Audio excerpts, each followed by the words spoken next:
Untuk anak-anak, Pak Andre selaku guru musik dan Bu Anastasia selaku pembina kesiswaan. Nah, pada kesempatan siang hari ini kita akan melakukan diskusi pemanfaatan aset sekolah yang berhubungan dengan kebinekaan. Jadi SMA Negeri 1 Prambanan itu terletak di perbatasan antara Provinsi Jawa Tengah dengan Daerah Istimewa Yogyakarta. Nah, di mana di perbatasan itu terdapat Candi Prambanan. Nah, berdasarkan hasil pemetaan aset kemarin, ternyata ada siswa yang masuk di dalam sanggar Sekar Puri. Ya, nah, karena ada anak yang masuk di sanggar Sekar Puri, ini nanti saya mempunyai program agar anak tersebut bisa melatih temannya untuk dapat melakukan gerakan tari. Nah, itu nanti saya akan bekerja sama dengan Pak Andre selaku guru seni dan Ibu Anastasia dalam bidang kesiswaan yang menaungi anak-anak. Nah, itu kira-kira langkah-langkah saya nanti bagaimana Pak Andre untuk memanfaatkan aset anak ini? Ya, yang jelas kita kan nyari anak-anak dulu. Kita saring anak-anak yang bisa, itu yang punya bakat itu siapa. Nah, nanti kan kalau sudah ada, nah kebetulan kalau kemarin itu ada 2 yang memang sudah terbiasa untuk nari dan ikut di Ramayana. Nah, kemudian adik-adik tingkatnya, tapi kebetulan itu yang sekarang sudah lulus, jadi adik kelasnya pun ada 1 lagi. Nah, mungkin kita cari teman-temannya lah yang mungkin punya bakat, punya minat untuk ke sana. Seperti itu. Bagus sekali itu nanti. Ya. Adik-adik juga senang kan? Ya, senang ya. Nanti gerakan-gerakannya udah hafal ya nanti ya. Nanti temennya diajari gitu ya. Iya. Terus nanti untuk kostumnya itu bagaimana nanti Pak? Kalau nanti kita anak-anak kan latihan gitu, terus nanti kalau mau pentas itu kostumnya itu bagaimana itu? Oh iya, yang pertama karena memang ruangan seni itu untuk ada seni musik, seni tari, ada seni rupa, jadi ruangannya penuh. Dan biasanya kita kalau memang untuk 1 atau 5 orang maksimal itu kita bisa di dalam ruang, tapi kalau untuk banyak orang kita di luar atau di lapangan. Nah, untuk kostumnya sendiri kita di SMA itu punya 5, jadi 1 set untuk 5 penari itu kostum gambyong kita punya. Nah, iya, kita punya, cuma paling kemarin waktu kita mainkan itu hanya kurang bagian kondenya karena itu sudah lama, ada yang rusak, ada yang, nah itu paling biasanya anak-anak malah punya sendiri. Karena anak-anak ada yang terutama yang di sanggar, Iya. di sanggar anak-anak malah punya kostumnya biasanya. Lengkap. Kondi punya, kecuali kalau untuk apa, ada yang mungkin beda tarian, kayak tari kita pernah menampilkan denok deblong itu, kita nggak punya kipasnya. Oh, Jadi gitu. Oh. memang kita pinjam ke sanggar untuk kipasnya. Dan kalau untuk tarinya tari massal, maksudnya biar banyak anak yang ikut, itu biasanya kita biar simple, kita samakan atasannya, kostumnya. Jadi atau mungkin pakai kaos hitam, nanti kita ada aksesoris dari hasil karya siswa, itu biasanya kita pakai. Cuma mungkin kan lebih simpelnya biasanya untuk apa ya, lendang jarik. Nah, jarik kan kebanyakan mesti punya lah. Punya orang Jawa gitu ya. Biasanya atasnya itu kita minta pakai hitam atau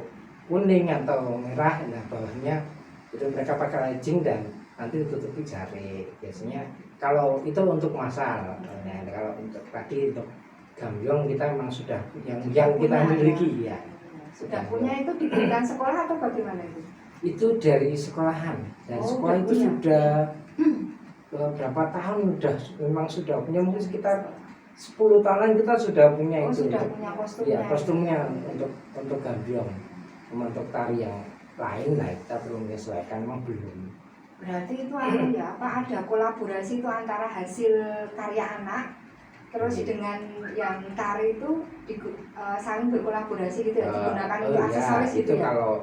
Kalau misalkan kita untuk tari massal, kalau untuk tari gambyong itu kan memang sudah ada pakemnya sendiri. Jadi memang tari gambyong kita memang yang punya satu komplit itu memang gambyongnya, tapi untuk tari massalnya biar masing-masing kelas mengirimkan ada 5 atau 10 orang. Nah, itu kan kita memang nggak memiliki untuk sebanyak itu. Jadi gampangnya kebetulan dari guru Retno untuk guru seni rupa itu kemarin buat hasil karya. Jadi kita memanfaatkan itu. Jadi hasil karya siswa kelas 11, hiasan kepala atau mungkin ada, kalau kemarin yang kita kalung. Kalau kemarin yang kita banyak pakai itu dari hiasan kepalanya.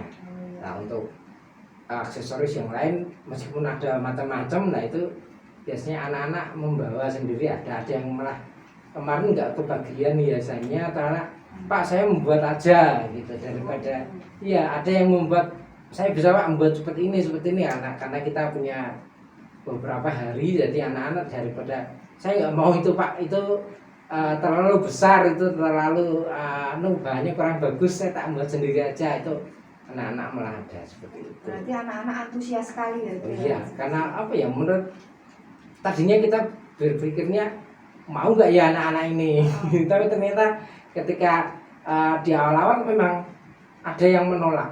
Jadi anak-anak itu diminta latihan ngumpul bareng itu malah nggak mau. Ada yang datang yang terlambat atau seperti atau males-malesan. Tapi ketika tahu besok ini mau kita rekam, mau kita untuk produk dari SMA, itu malah semangat. Iya. Berarti tanpa paksaan ya. Terus kalau untuk propertinya Pak, untuk propertinya itu dari mana itu? Apa dari biaya sekolah atau kayak tadi memanfaatkan hasil karya anak atau bagaimana itu untuk properti? Kalau properti kalau itu tadi, memang SMA itu kita hanya punyanya untuk kostum gambyong. Jadi kemarin memang kita sempat untuk di suatu acara kita memang menampilkan untuk nyambutannya dengan tari gambyong. Kita bisa 2-5 anak itu bisa kemarin, memang karena yang kita punya. Tapi kan untuk yang lainnya propertinya ya kreativitas anak. Iya, jadi anak-anak nanti Pak saya mau buat pakai kertas ini, Pak saya mau pakai kemoceng itu, sulak itu, atau kemudian banyak anak seperti itu. Kalau Bu Ana selaku bidang kesiswaan yang menaungi bidang kesiswaan, bisa diceritakan pengalaman yang terkait dengan tari ini? Ya, banyak sekali sebetulnya kegiatan yang berhubungan dengan tari ini, karena Kebetulan seni tari itu juga dijadikan sebagai salah satu kegiatan ekstrakurikuler. Apalagi untuk kesiswaan itu biasanya selalu diberikan tugas untuk menangani bidang-bidang lomba tertentu yang harus mengeluarkan misalnya tarian tertentu. Seperti ketika kita mengikuti program tahunan FLS 2N itu ada lomba yang khusus bidang tari. Nah itu kan anak-anak itu harus punya kreativitas sendiri dalam membuat gerakannya, kemudian musiknya, kemudian kostumnya, itu kreativitas anak sendiri. Tapi ketika kemarin kita berdasarkan pengalaman kita kemarin untuk tampil di FLS 2N, tentu saja kalau anak semua yang musik itu kan tidak terlalu memungkinkan ya. Jadi kita punya guru musik yang bisa membantu, kemudian ada juga bantuan dari pihak guru tarinya si anak itu yang bisa untuk menghasilkan musik. Karena kita kan tidak bisa menggunakan musik orang lain, nanti dikira meniru gitu. Yeah. Kita harus izin dengan yang punya musik. Kalau gerakan itu biasanya murni anak yang membuat gitu. Karena kalau FLS 2 itu originalitas itu sangat diperlukan. Jadi ketika ada lomba yang sifatnya adalah menciptakan suatu karya seni, maka anak-anak akan mengeluarkan kreativitasnya sendiri dalam hal seni tari. Nah kalau kostum ya memang seperti sudah diceritakan tadi, keterbatasan itu ada, tetapi itu semua bisa diatasi kok. Misalnya dari sebagian anak itu, apalagi anak-anak yang sudah ada bergabung di sanggar seni, itu mereka pasti punya. Dari make up juga mereka sudah punya. Jadi malah anak-anak itu pinter make up sendiri, karena kelihatannya seperti anak-anak ini kalau misalnya untuk tampil itu mereka harus bisa make up sendiri gitu. Ya bening bisa kamu juga bisa kan? Oh bisa. Jadi mereka sudah terlatih seperti. Jadi untuk make up kita tidak terlalu kesulitan karena berdasarkan pengalaman seperti itu. Mereka mahir sekali make up sendiri. Kelihatannya itu juga untuk mempersingkat supaya waktu itu tidak terbuang untuk satu orang memake up banyak orang. Masing-masing harus bisa make up sendiri. Kalau yang susah masang Ya. kunde ya, itu yang biasa, susah. Iya, yang susah. Mereka biasanya saling memasangkan kalau bagian ke belakang, karena belakang kan agak susah gitu. Kalau bagian depan kan bisa sambil ngaca, tapi kalau bagian konde mereka bisa saling membantu memasangkan. Kalau nggak bisa kan ada ibu guru lain yang Bisa mampu, membantu, kita ya. saling saya itu minta tolong yang lain yang bisa bantu masang ya. Ya. Atau pas waktu kalau jari itu. Berarti ini antara bidang kesiswaan, kemudian guru pengampu seni dan anak-anak bisa mendukung program saya ya. Iya.